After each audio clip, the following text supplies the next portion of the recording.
کہتے ایک دن میں جنگل میں شکار کرنے گیا تو کچھ جانور کم نظر آئے، صبح سے لے کر میں گھومنے لگا، عصر کا وقت ہو گیا، کوئی شکار نہ ملا۔ اب میرے دل کے اندر یہ ڈر تھا کہ اگر مغرب مجھے یہیں ہو گئی تو مجھے کوئی درندہ کوئی جانور پریشان کرے گا۔ اسی پریشانی کے عالم میں میں دائیں بائیں دیکھ رہا تھا کہ ہرنی کا ایک بچہ مجھے نظر آیا۔ میں نے جھٹ سے وہ ہرنی کا بچہ ہی اٹھا لیا کہ آج یہی شکار کروں گا۔ کہتے ہیں میں نے اسے گھوڑے کے آگے رکھا، اپنے آگے گردن کی جانب، اور میں نے گھوڑے کی لگامیں تیزی سے گھمائی کہ سر پٹ گھوڑا دوڑایا تاکہ مغرب سے قبل میں شہر میں پہنچ جاؤں، یہ جنگل کا علاقہ گزر جائے۔ کہتے ہیں میں بڑی گرمی تھی، بڑی پیاس لگی، پر پانی نہ پیا نہ گھوڑے کو پلایا، سر پٹ دوڑایا اس ڈر سے کہ کہیں ایسا نہ ہو کہ میں جنگل میں مجھے شام ہو جائے۔ کہتے ہیں جب میں شہر سے باہر پہنچ گیا تو مغرب کا وقت بھی شروع ہو گیا۔ کہتے ہیں ابھی میں پہنچا ہی تھا، میں نے وہاں گھوڑے کو روکا، خود بھی پانی پیا، جانور کو بھی پلایا۔ کہتے ہیں ذرا میں نے آنکھ اٹھا کے دیکھا تو جس ہرنی کا میں بچہ لایا تھا وہ بھی دوڑتی ہوئی میرے پیچھے آ گئی۔ کہتے ہیں وہ پیچھے میرے کھڑی ہے، پتہ نہیں کہاں سے بیچاری دوڑی، میرا تو گھوڑا تھا اور میں نے تو سانس بھی نہیں لیا۔ 1.5 گھنٹہ 2 گھنٹے میں بھگاتا لایا اس جلدی میں کہ باہر آنا ہے۔ کہتے ہیں پلٹ کے دیکھا تو اس کی سانس پھولی ہوئی ہرنی کی اور للچائی نظروں سے مجھے دیکھ رہی ہے۔ دل کے ایک کونے سے آواز آئی کہ آج تو 2 شکار ہو گئے۔ بچہ تو پکڑا ہی، اس کی ماں کو بھی قابو کرتا ہوں تاکہ ڈبل شکار ہاتھ آئے گا۔ کہتے ہیں پھر اندر سے میرا درد بولا، اندر سے میرا رحم بولا، ایک ماں اپنا بچہ لینے آئی ہے اور اس طرح تو اسے تکلیف نہیں دی جا سکتی کہ اسے بلیک میل کر کے ماں کو بھی رکھ لیا جائے۔ کہتے ہیں جب میں نے اس ہرنی کی طرف دیکھا تو اس کی نظروں میں سوال تھا، اس کی نظروں کے اندر سوال تھا، کچھ مانگ رہی تھی۔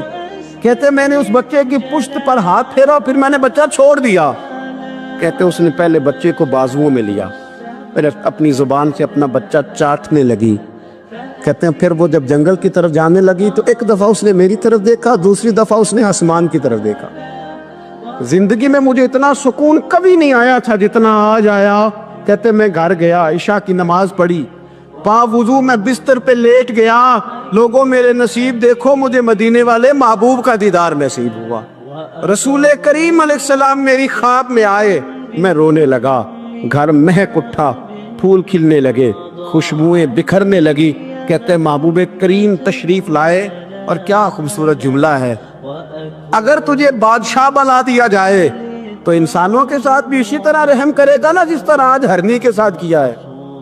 اگر تجھے بادشاہ بنایا جائے تو رویہ یہی رکھے گا یا بدل جائے گا؟ کہتا میں رو پڑا، میں نے کہا یا رسول اللہ میں تو غلام بننے کے بھی قابل نہیں، تو بادشاہ کیسے بنوں گا؟ فرمایا تیری آج کی ادا بڑی پسند آئی ہے، عرش کے مالک نے تجھے بادشاہ بنانے کا فیصلہ کر لیا، تیری یہ ادا بڑی بھائی ہے، بڑی پسند آئی۔ فرماتے ایک ہرنی کے بچے پہ رحم کھایا تھا، رب کریم نے مجھے بادشاہی عطا فرما لی۔ ہم نہ سیاست سے بادشاہی لینا چاہتے، سیاستدانوں کے اپنی جیب سے اشتہار چھپوا کے بادشاہی لینا چاہتے، ڈیرا بنا کے بادشاہی لینا، نہ بادشاہی تو رحم کرنے سے ملتی، بادشاہی تو شفقت کرنے سے ملتی، بادشاہیاں تو اللہ کی مخلوق سے پیار کرنے سے ملتی۔ وہ شخص کہتا ہے کہ میرا ظرف یہ تھا کہ 4-5 دینار ملیں گے، تو امام حسین فرمانے لگے تھوڑی دیر بیٹھ جا، رزق آ رہا ہے۔ تو امام حسین کو حکومت وقت کی طرف سے 5 تھیلیاں ملی، جس میں ایک تھیلی میں 500 اشرفیاں تھیں، 5 تھیلیاں آئیں، لیکن اس کو آنے میں ذرا دیر ہو گئی۔ وہ 5 تھیلیاں جب آئی نا تو امام حسین اس کی طرف 5 تھیلیاں بڑھا کے ذرا دیکھنا میری طرف غور سے، 5 تھیلیاں بڑھا کے تو فرمانے لگے میاں جتنا تجھے انتظار کرایا ہے اتنی ہم تیری حاجت پوری نہیں کر سکے، تو یہ نہ محسوس کرنا کہ حسین کے دروازے پہ بیٹھا بھی رہا ہوں تو ملا کیا ہے، یہ نہ محسوس کرنا۔ وہ شخص کہتا ہے جب میں نے وہ تھیلیاں کھولی اور پھر میری نظر امام حسین پہ پڑی تو میرے اندر سے آواز آئی اگر حسین ابن علی اتنے سخی ہیں تو محمد عربی کتنے سخی ہو۔ اگر یہ معیار ان کا ہے، ان کا یہ معیار ہے، اور خود بھیک دیں خود ہی کہیں منگتے کا بھلا ہو، خود کہنے لگے جتنا انتظار کرایا ہے اتنی تیری مدد کر سکے۔ یہ سخاوت کا معیار تھا، یہ طریقہ تھا۔ ایک دفعہ سیدنا امام حسین رضی اللہ تعالیٰ عنہ کے گھر کے اندر 5000 دینار آئے، مسجد میں تھے، آپ کو 5000 دینار ملے تو امام زین العابدین کہتے ہیں کہ مسجد سے لے کر گھر آنے تک امام حسین نے 5 کے 5000 اللہ کے راستے میں خیرات کر دی۔ فرماتے میں نے کہا ابا جی 5 دینار کی گھر میں ضرورت تھی، مالاں والے سخی نہیں ہوندے تے سخیاں کل مال نہیں ہوندا، ایتھے اوتھے دوویں جہان نہیں، سخی کنگال نہیں ہوندا۔ کہا ابا جی 5 دینار کی گھر میں ضرورت تھی، تو کہتے ہیں مجھے فرمانے لگے بیٹا یہ جن کو میں نے دیا ہے نا یہ گھر کے لیے ہی دیا ہے، یہ گھر کے لیے ہی دیا ہے، جن کو دیا ہے تمہارا کیا خیال ہے یہ باہر خرچ ہوا ہے؟ یہ گھر کے لیے ہی ہے۔ اس لیے کہ جب انسان دوسروں پر شفقت کرتا ہے تو اللہ اس کے گھر پہ رحمت فرماتا ہے۔ امام حسین کے مزاج میں پہلی بات میں نے ذوق عبادت کی عرض کی، دوسری بات عرض کر رہا ہوں کہ صحابہ حضرت اسامہ بن زید بڑے پیارے ہیں میرے نبی کریم کے، بڑے پیارے۔ حضرت اسامہ بن زید کے بارے میں سیدہ عائشہ صدیقہ فرماتی ہیں ان کے ناک سے اگر ریٹھ نکلتی تھی تو اللہ کے رسول اپنے دست مبارک سے صاف کر دیتے تھے، اور سرکار فرماتے تھے کہ اگر اسامہ لڑکی ہوتا نا، ان کے غلام کے بیٹے تھے حضرت زید بن عامر، اگر یہ لڑکی ہوتا میں اسے زیور پہناتا۔ بڑے پیارے تھے، لیکن جب ان کا آخری وقت آیا نا تو 60,000 دینار کا قرضہ تھا، رشتہ داروں سے کہا، دوستوں سے کہا، یاروں سے کہا، اور قرض ادا نہیں ہو رہا تھا۔ حضرت اسامہ بن زید کہتے ہیں بڑا پریشان تھا۔ جب حد ہو گئی نا تو حضرت اسامہ بن زید فرمانے لگے جاؤ کوئی حسین ابن علی کو خبر کرو، ان سے کہو میں نا غلام ہوں آپ کے نانا کا، مقروض دنیا سے چلا گیا تو کیا بنے گا۔ امام حسین کو خبر ملی تو دوڑے آئے۔ لاجپال اس پیر کو نہیں کہتے کہ تگڑا نذرانہ لے کے تو ماتھا چوم لے، لاجپال تو اس کو کہتے ہیں کہ جب ضرورت پڑے تو وہ سر پہ موجود ہو۔ حضرت سیدنا امام حسین تشریف لائے تو جناب اسامہ بن زید رو پڑے، کہنے لگے حضور میں نے نا غلامی کی ہے آپ کے نانا کی، اور اس غلامی پہ ناز ہے، اب 60,000 دینار کا قرضہ لے کے دنیا سے جاؤں گا تو میری قبر پہ بوجھ رہے گا۔ امام حسین خادم کو بھی کہہ سکتے تھے جاؤ گھر پیسے پڑے ہیں لے آؤ، امام حسین خود گئے، چادر روڑ کے تو اس کی اوٹ میں بکل میں 60,000 دینار چھپا کے لائے، اور جناب اسامہ بن زید کے سامنے رکھ کے کہنے لگے اسامہ یار پیسے رات کو ہی آئے تھے، میں سوچ رہا تھا مجھے تو ضرورت نہیں، اللہ نے کس کا نصیب میرے گھر میں بھیج دیا، مجھے تو حاجت ہی نہیں تھی، اب پتہ چلا پیسے تیرے تھے، اللہ نے حسین کی ڈیوٹی لگائی ہے کہ جا کے دے آ۔ حضرت اسامہ بن زید رو پڑے، فرمانے لگے اللہ آپ کو بہترین صلہ عطا فرمائے۔ امام بڑا ہی پیار کرتے تھے، گھوڑے پہ جا رہے تھے، کچھ فقیر غریب لوگ بیٹھ کے روٹی کھا رہے تھے، کھا رہے تھے سڑک کے کنارے، تو امام زین العابدین فرماتے ہیں کہ جب امام حسین گزرے تو انہوں نے آواز دی حضور دل کرتا ہے ہمارے ساتھ بیٹھ کے روٹی کھائیں۔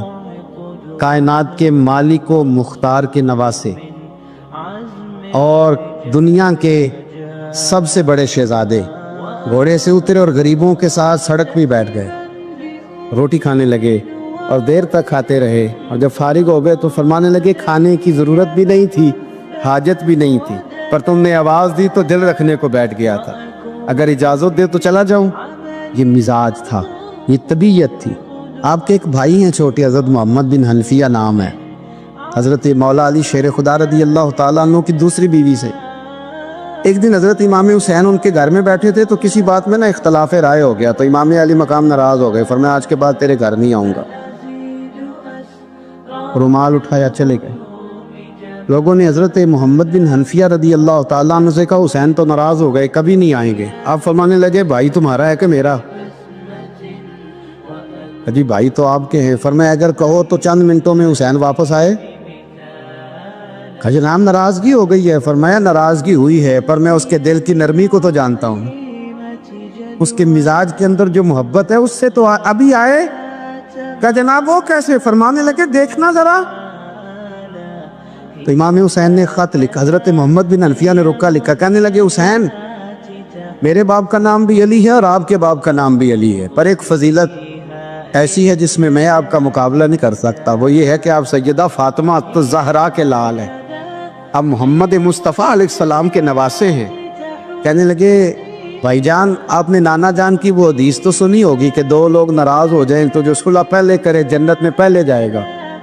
فرمانے لگے دل میرا کر رہا تھا کہ پہلے صلح کر لوں، لیکن پھر بڑے بھائی کو پشت کروں گا جنت میں جاتے ہوئے، یہ بھی تو بے ادبی ہے نا۔ اب خط میں نے لکھ دیا ہے، آپ کا جو ارادہ ہو۔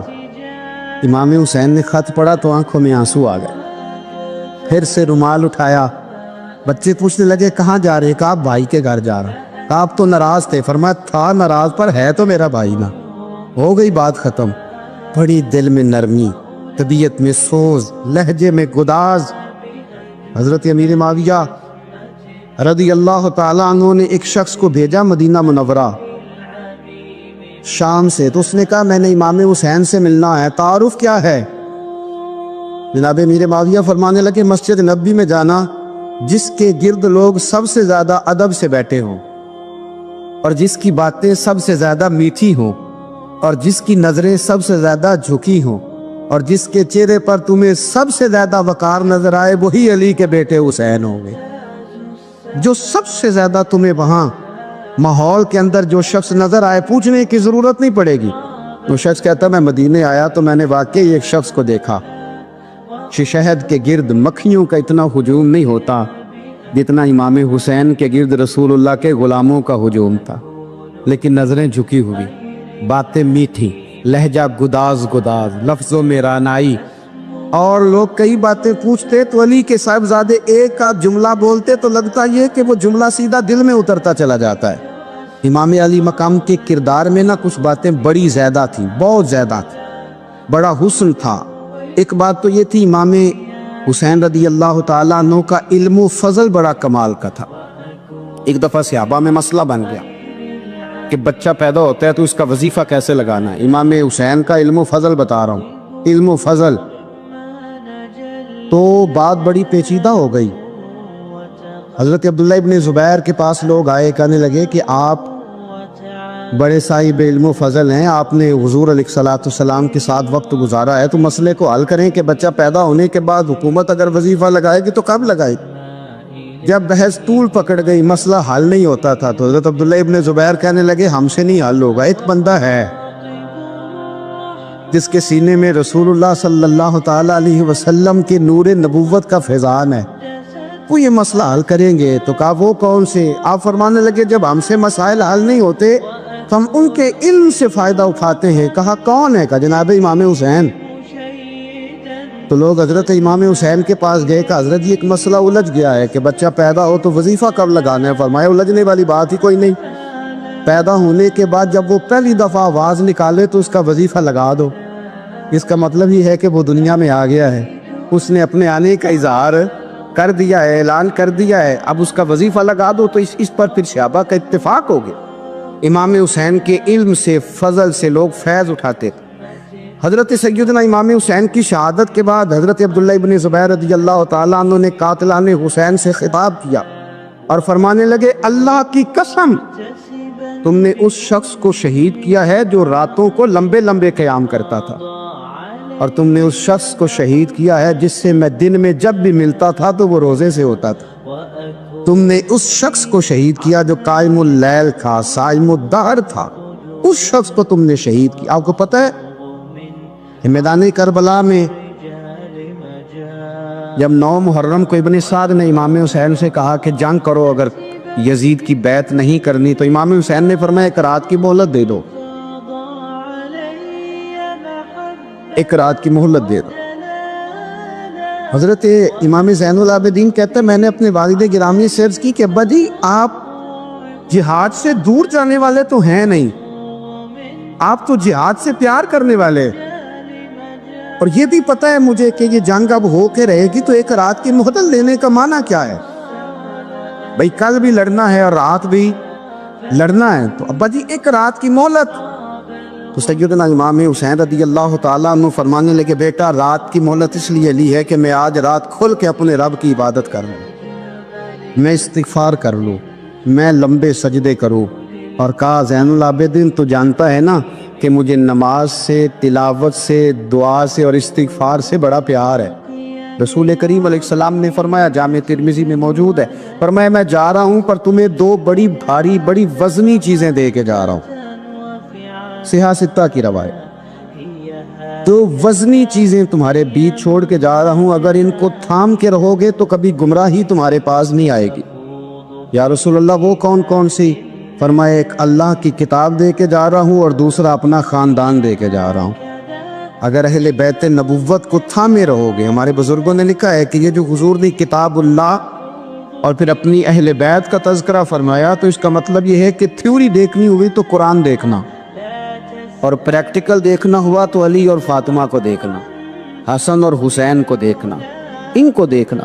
نبی کریم علیہ السلام کے اہل بیت منارہ نور ہیں، ان کی محبت، ان کا پیار کیوں بھلا؟ اس لیے کہ یہ وہ خوبصورت لوگ ہیں جن کو خود میرے نبی پاک نے تراشا ہے۔ ان کی سیرت میں جتنے رنگ ہیں وہ رسول کریم نے خود بھرے، ان کی ایک ایک بات کا خیال نبی پاک نے رکھا ہے، حضور نے از خود انہیں اپنی صحبت عطا کی ہے۔ زیادہ دور نہیں تھا سیدہ فاطمہ کا گھر، مسجد نبوی کے ساتھ تھا، اللہ کے رسول دن میں 2 دفعہ جایا کرتے تھے۔ پھر بھی کبھی کبھی فرماتے، فاطمہ میرا دل کرتا ہے آج میں رات تیرے گھر میں قیام کروں، تو سیدہ فاطمہ الزہرا فرماتی ہیں کہ آمنہ کے لال اس طرح بھی میرے گھر میں قیام کرتے تھے کہ حضور چارپائی پہ لیٹتے تھے تو ایک کندھے پہ امام حسن کا سر ہوتا تھا اور دوسرے پہ امام حسین کا سر اقدس ہوتا تھا، اور فرماتی ہیں رات کو کبھی حسنین کریمین دودھ مانگتے تو میں اٹھتی دودھ دینے کے لیے، تو حضور فرماتے لیٹ جاؤ آج میرے ساتھ سوئے ہیں تو دودھ بھی میں ہی پلاؤں گا، تو محبوب اٹھتے ان کے لیے دودھ لاتے برتن سے نکال کے، حضور نے انہیں وقت دیا اور پھر ان کی چھوٹی چھوٹی چیزوں کا خیال رکھا۔ صحیح بخاری میں موجود ہے، تربیت پر توجہ دی۔ امام حسین تشریف لائے، ابھی عمر مبارک 7 سال کے قریب تھی، مسجد نبوی میں صدقے کی کھجوروں کا ڈھیر لگا ہوا تھا۔ چھوٹا بچہ جو ہوتا ہے نابالغ، اس پر شریعت کے احکامات نہیں آتے، صدقے کی کھجوروں کا ڈھیر تھا مسجد نبوی میں۔ یہ تربیت ہے، یہ ٹریننگ ہے جو اللہ کے محبوب نے خود انہیں عطا فرمائی۔ صدقے کی کھجوروں کا ڈھیر تھا، امام حسین حضور کے ساتھ آئے تو امام علی مقام نے نہ ایک کھجور اٹھا کے منہ میں رکھ لی۔ شارحین نے لکھا ہے لگتا یہ ہے کہ کئی دنوں کی بھوک تھی، کیونکہ یہ فاقہ اہل بیت کا بڑا محبوب ہے، مجبور نہیں تھے، وہ تو خزانوں کے مالک تھے، پر غریبوں سے محبت کی وجہ سے فاقے کیا کرتے تھے، یہ ان کی پسند ہے فاقہ کرنا۔ تو ایک کھجور امام علی مقام نے رکھ لی تو اللہ کے رسول نے گلے میں انگلی ڈال کے نکال دی اور فرمایا حسین یہ صدقہ ہے، یہ میری اہل بیت کے لیے درست نہیں ہے۔ حضور نے خود تربیت کی، اور پھر سیدہ فاطمہ الزہرا نے نا اپنے بچوں کو تراشا، ان پر محنت کی۔ میں اکثر گزارش کرتا ہوں دوستوں سے، میں کہتا ہوں کربلا کا واقعہ کوئی حادثاتی نہیں ہے، اس کے پیچھے پوری ایک لاجک ہے، اس کے پیچھے پورا ایک فلسفہ ہے۔ ایسے ہی کوئی آدمی 3 دن بھوکا پیاسا رہ سکتا ہے؟ کسی آدمی کو صبح اس نے کھانا کھایا اور شام تک کھانا نہ ملے تو ٹانگیں کانپتی ہیں۔ رمضان المبارک میں عبادت کی نیت سے روزہ رکھنے والے بھی شام کو بڑے پریشان ہو جاتے ہیں، پر مسلسل 3 دن کھانا نہ کھایا جائے اور پانی نہ پیا جائے، اور حال یہ ہے کہ وہی آدمی تلوار لے کے میدان میں نکلے اور اس کی حالت یہ ہو کہ لوگ اس کی آگے دوڑنا شروع کر دیں، ہزاروں کی فوجیں تاب نہ لا سکے۔ علی کا گھر بھی وہ گھر ہے کہ جس گھر کا ہر ایک بچہ جسے دیکھو وہی شیر خدا معلوم ہوتا ہے۔ یہ کوئی آسان ہے؟ اس کے پیچھے پوری اس کے پیچھے فلسفہ ہے۔ امام راضی کی تفسیر کبیر دیکھیے گا، حضرت امام حسین کی وہ شخصیت تھی کہ مشکات میں حدیث ہے، نبی پاک صلی اللہ تعالی علیہ وسلم کی چچی جناب ام فضل صبح صبح گھبرائی حضور کی بارگاہ میں آئی، عرض کی یا رسول اللہ صلی اللہ علیہ وسلم آج میں نے عجیب خواب دیکھا ہے، میں ڈر گئی ہوں۔ حضور نے فرمایا چچی کیا دیکھا؟ عرض کی حضور میں نے کہا ہے کہ آپ کے وجود کا گوشت کا ایک ٹکڑا کٹ کے میری جھولی میں آ گیا۔ حضور یہ کیا ہے؟ تو محبوب خواب سن کے مسکرائے، فرمایا چچی یہ پریشانی والا خواب نہیں، یہ تو خوشی والا خواب ہے، اللہ فاطمہ کو بیٹا عطا کرے گا اور وہ تیری گود میں کھیلا کرے گا، چونکہ وہ میرے وجود کا ٹکڑا ہوگا لہذا خواب تجھے یہ آئی ہے۔ تو امام حسین پیدا ہوئے، امام حسن کی عمر ابھی 11 مہینے تھی، تو نبی پاک نے امام حسین کو جناب ام فضل اپنی چچی کی گود میں دے دیا کہ فاطمہ کے لیے دونوں بچے سنبھالنا مشکل ہوگا۔ وہ خواب اس طرح پوری ہوئی۔ امام حسین سے حضور نے بڑا پیار کیا، بڑی محبت فرمائی نبی پاک سے۔ کچھ حدیثیں میں نے جمعے میں عرض کی تھی، حضرت ابو ہریرہ رضی اللہ تعالیٰ عنہ کہتے ہیں یہ واحد بچہ تھا حضور کے گھرانے کا کہ میں نے دیکھا کہ نبی پاک صلی اللہ علیہ وسلم بیٹھے تھے تو یہ حضور سے کہہ رہے ہیں، نبی پاک سے کہ نانا جی اٹھ کے کھڑے ہو. کہتے حضور کھڑے ہو گئے تو کہنے لگے میں نے آپ کے برابر جانا ہے. بچے جو مرضی ضد کر لیتے ہیں نا. قد چھوٹا تھا، عمر 7.5 سال تھی. کہنے لگے نانا میں نے برابر جانا ہے. تو نبی پاک صلی اللہ علیہ وسلم نے ہاتھ پکڑ لیے، فرمایا چل پھر ہو جا برابر. تو حضرت ابو ہریرہ کہتے ہیں انہوں نے حضور نے ہاتھ پکڑے، اوپر کھینچا تو امام حسین نے پہلے اپنے پیر حضور کے گھٹنوں پہ رکھے، پھر نبی پاک کے سینے پہ رکھے، اور جب ان کا قد سر تھوڑا سا حضور سے اونچا ہو گیا تو محبوب فرمانے لگے چل بس کر، تو نے تو کہا تھا آپ کے برابر ہونا ہے، تو اوپر نکل گیا ہے، چل بس کر. فرماتے پھر امام حسین نے زبان باہر نکالی تو محبوب ان کی زبان چوسنے لگے، پھر ساتھ لٹا لیا اور انہیں سونگھنے لگے. تو میں نے عرض کی حضور آپ حسین کو سونگھتے کیوں ہے؟ تو فرمایا ابو ہریرہ مجھے حسین کے وجود سے جنت کی خوشبو آتی ہے، مجھے حسین کے وجود سے جنت کی. ایک دن حضور گزر رہے تھے، اصل اس طرح تھا کہ یہ نبی پاک کا حجرہ تھا. جن لوگوں کو اللہ نے مدینے کی زیارت کرائی ہے وہ جان سکتے ہیں نبی پاک کا حجرہ تھا. تو حضور کے حجرے کی اس جانب یعنی مسجد کی جو بالکل سیدھ ہے اس کی بیک میں سیدہ فاطمہ رہتی. تو حضور اکثر میں نماز کے لیے جب نکلتے تو حضرت فاطمہ کے حجرے کے پاس سے ہو کر دوبارہ محراب میں جاتے. محبوب حجرے کے پاس سے گزرے تو امام حسین رو رہے تھے، تو حضرت فاطمہ نے کسی بات میں جھڑک دیا تو امام حسین رونے لگے. تو نبی پاک نماز کے لیے گئے تو واپس لوٹ آئے اور واپس تشریف لا کے کہا فاطمہ حسین کو کیا ہوا؟ عرض کی یا رسول اللہ تنگ کر رہے تھے میں نے ڈانٹ دیا ہے. کیا خوبصورت جملے ہیں حدیث پاک میں.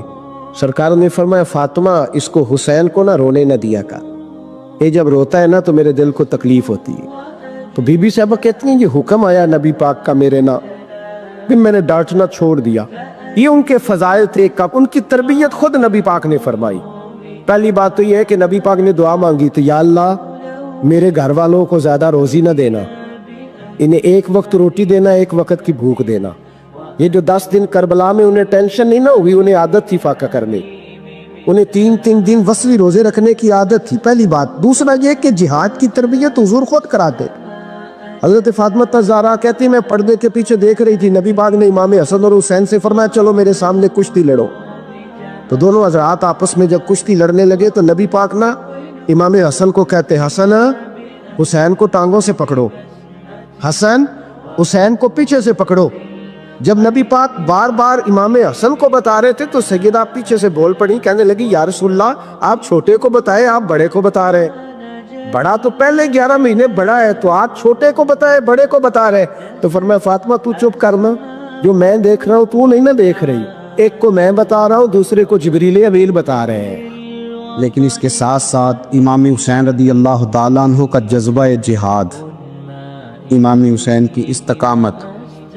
آج لوگ ادھر ہوتے ہیں جس طرف ہوا کا رخ ہوتا ہے. آج لوگوں کی سوچوں کا زاویہ یہ ہے کہ جدھر رش زیادہ ہوگا ہم بھی ادھر جائیں گے. ہم یہ نہیں دیکھتے حق کس طرف ہے، ہم یہ دیکھتے ہیں رش کس طرف ہے.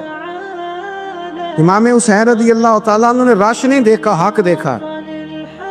امام حسین رضی اللہ تعالیٰ عنہ استقامت کے وہ پہاڑ ہیں، معمولی آدمی نہیں تھے. فرزق شاعر کہتا ہے کہ میں نے امام حسین سے کہا تھا، میں نے کہا لوگوں کی تلواریں یزید کے ساتھ ہے پر دل آپ کے ساتھ ہے، دل آپ کے ساتھ ہے. امام حسین رضی اللہ تعالیٰ عنہ نے زمانے کے حالات نہیں دیکھے، حق اور سچ دیکھا. جتنی چیزیں انسان کو کمزور کر سکتی ہیں وہ ساری امام حسین پہ طاری کی گئی. جتنی چیزیں وطن چھوڑنا کتنا کو مشکل ہوتا ہے. شالا پردیسی کوئی بھی نہ تھی وے ککھ جنا تو پارے. حضرت سلطان باؤ فرماتے ہیں بچو پردیسی ہونا کوئی آسان ہے؟ جس آدمی کا کسی چھوٹے سے گاؤں میں بھی مکان ہو چھوڑنا پڑ جائے تو روتا ہے. تو مجھے بتاؤ جس نے اپنا سارا بچپن مدینے میں گزارا ہو، آج جو ایک ہفتہ مدینے رہ کے آتے ہیں ان سے واپس نکلنا مشکل ہوتا ہے. لیکن امام حسین حق کا رستہ تھا، وطن کی قربانی دی، اور معمولی وطن نہیں مدینے جیسا وطن. اور جب کھڑے تھے نا امام حسین رضی اللہ تعالیٰ عنہ رجب میں نکل رہے تھے مدینے سے، تو کوئی شاعر کہتا ہے دور کھڑے ہو کہ انہوں نے گویا کہا تھا آقا تیرے کرم کے خزینے کی خیر ہو، میں جا رہا ہوں تیرے مدینے کی خیر ہو۔ امام حسین نے وطن چھوڑا، کوئی لغزش نہیں پیروں میں، کوئی نہیں۔ شہزادوں والی زندگی تھی، مسجد نبوی کے امام تھے، نبی کریم علیہ السلام کے روضہ اطہر پر تشریف رکھتے تھے، زمانہ حیا کرتا، شان و شوکت تھی، پر حق کے لیے چھوڑا، نکل کر خانقاہوں سے ادا کر رسم شبیری۔ اور پھر بڑا مشکل ہوتا ہے، جس شخص کے ساتھ بچے اور عورتیں ہوں وہ تو یہ کہہ کے لڑائی سے جان چھڑاتا ہے کہ میرے ساتھ فیملی ہے، نہ ہوتی تو تجھے بتاتا، پر امام حسین کو اولاد بھی کمزور نہیں کر سکی، عورتوں کا ساتھ ہونا کمزور نہیں کر سکا۔ پھر امام علی مقبوق کتنا مشکل کام ہے۔ آج لوگ کہہ نہیں دیتے کہ میں تو اس لیے گناہ کرتا ہوں کہ رشوت اس لیے لے لیتا ہوں کہ بچے چھوٹے ہیں۔ 10 دنوں کی کم و بیش سفر، 3 دنوں کی بھوک اور پیاس، پر حق کے رستے میں امام حسین کو کوئی چیز کمزور نہیں کر سکی۔ اور پھر وہ جتنی باتیں لوگ کہہ سکتے تھے وہ ساری کہیں گئی، ساری۔ اور آ کے عرض کرنے لگا حضور یہ کوئی معمولی دشمن نہیں، یہ وہ ظالم ہیں جو لاشوں پہ بھی گھوڑے دوڑا دیتے۔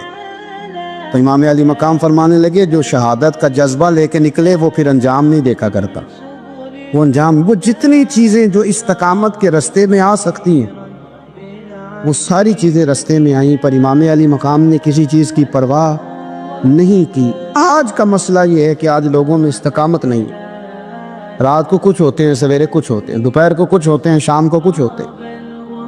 ہمارا کل انداز تکلم کچھ اور ہوتا ہے، صبح کچھ اور ہوتا ہے۔ امام علی مقام میدان میں رہے، ایک میت گھر میں ہو جائے تو کئی دنوں تک آنکھ کھلتی نہیں، ہوش رہتا نہیں۔ سب سے زیادہ مسائل امام حسین نے دیکھے، سب سے زیادہ، اور گھوڑے پر بیٹھنے سے پہلے ساری تکلیفیں آپ دیکھ چکے تھے۔ باپ کا جنازہ اٹھانا آسان ہوتا ہے، بیٹے کا جنازہ اٹھانا بڑا مشکل ہوتا ہے، پر امام حسین نے بیٹوں کے جنازے اٹھائے۔ حضرت علی اصغر کی لاش کو امام حسین نے اپنے دست مبارک سے دفن کیا، اور جناب علی اکبر کی میت کو جب آپ اٹھا کے لا رہے تھے تو سیدہ زینب فرماتی ہیں کہ مجھے یوں کبھی لگتا تھا حسین کا قد بڑا ہے اور کبھی لگتا تھا علی اکبر کا قد بڑا ہے، اور فرماتی ہیں کہ پھر حضرت قاسم بن حسن کو بھی وہ اٹھا کے لائے، اور جناب عباس کے وجود سے الگ ہونے والے بازو انہوں نے لا کے حضرت عباس کے وجود کے ساتھ بھی رکھے۔ انہوں نے یہ سارا منظر دیکھا، لیکن جب حسین ابن علی اپنی دفعہ گھوڑے پہ سوار ہوئے تو لگتا یہ تھا کہ ان سے زیادہ بہادر کوئی نہیں۔ ایک جملہ بھی یزیدی فوج کے سامنے امام حسین نے کمزور نہیں کہا، ایک جملہ بھی، ایک فکرہ بھی کچا نہیں بولا، کہیں بھی کوئی منت نہیں کی، کسی جگہ بھی ان کے پائے استقلال میں کوئی لغزش نہیں آئی۔ جب لوگوں کو پتہ چل جائے کہ اب سامنے موت ہی موت ہے، سوائے اس کے چارہ کچھ بھی نہیں، تو بہت ساری رخصت اور اجازت تو دین بھی دیتا ہے، پر امام حسین کسی جگہ کسی رخصت پر عمل کرتے نظر نہیں آتے، ڈٹ کے بات کی، ڈٹ کے۔ اور پھر جب میدان میں نکلے، اللہ اکبر، تو ابن سعد کہنے لگا کہ اگر 2 کر کے ایک کر کے جاؤ گے تو یہ 45,000 کا لشکر سارا حسین کاٹ ڈالے گا، یک بارگی حملہ کرو گے تو بات۔ اتنی استقامت، اتنا۔ آج تو لوگ ڈپریشن کے مریض ہیں، آج تو لوگ ٹینشن کے مریض ہیں، ہر دوسری بات میں لوگ کہتے ہیں وہ بڑا، پر کس بات سے؟ مطلب کیا آپ نے زندگی میں صرف جاب نہیں مل رہی، صرف بیماری آ گئی، صرف خرچہ نہیں گھر میں بڑا، کس بات کا ڈپریشن؟ امام حسین کی زندگی بتلاتی ہے وہ لوگ بھی کوئی دنیا میں کمال حاصل کر سکتے ہیں جو چھوٹی چھوٹی بات پہ روتے ہیں۔ مال بھی ہے، جوانی بھی ہے، گھر بھی ہے، مکان بھی ہے، بچے بھی ہیں، عزت بھی ہے، صرف پیسے نہیں۔ اور انسان ہے کہ آنکھیں نہیں کھل رہی، وہ سمجھتا ہے میں کسی کام کا ہی، فقط پیسے نہیں بس۔ او خدا کے بندو، امام علی مقام نے فرمایا سارا کچھ لٹا کے بھی جو میدان میں کھڑا رہے اسے حسین ابن علی کہا جاتا ہے، اسے حسین ابن علی کہا جاتا ہے۔ حسین ابن علی کی شان رفت کوئی کیا جانے، حسن جانے، علی جانے، نبی جانے، خدا جانے، کون جانے امام علی مقام کا معیار۔ تو امام حسین رضی اللہ تعالیٰ عنہ کی زندگی ہمیں بتاتی ہے کہ ذوق والی عبادت کرو، امام حسین کی زندگی ہمیں بتاتی ہے کہ جب تم سخاوت کرو تو پھر اپنی حیثیت سے بڑھ کر کرو، اور امام حسین کی زندگی ہمیں بتاتی ہے کہ دل میں کسی کے لیے کوئی بات نہ رکھو، صلح کرنے میں پہل کرو، محبتیں کرنے میں آگے بڑھو۔ اور امام حسین کی زندگی ہمیں بتلاتی ہے کہ جب دنیا میں تم نے کچھ کرنا ہے تو پھر ڈٹنا بھی سیکھو، پھر کھڑے ہونا بھی سیکھو۔ یہ نہ دیکھو کہ حالات، امام حسین نے ایک دن بھی حکومت نہیں کی، یزید نے 4.5 سال کی، لیکن قیامت تک دلوں پہ حکومت امام حسین کی رہے گی، امام حسین کی رہے گی، اس لیے کہ ان میں استقامت تھی۔ امام حسین کے ساتھ اس وقت 72 لوگ تھے، لیکن آج کائنات کا ذرہ ذرہ امام حسین کے ساتھ ہے۔ اس کا مطلب ہے وقت لگتا ہے، نظریہ غالب آ ہی جایا کرتا ہے، تو استقامت والی زندگی گزارے۔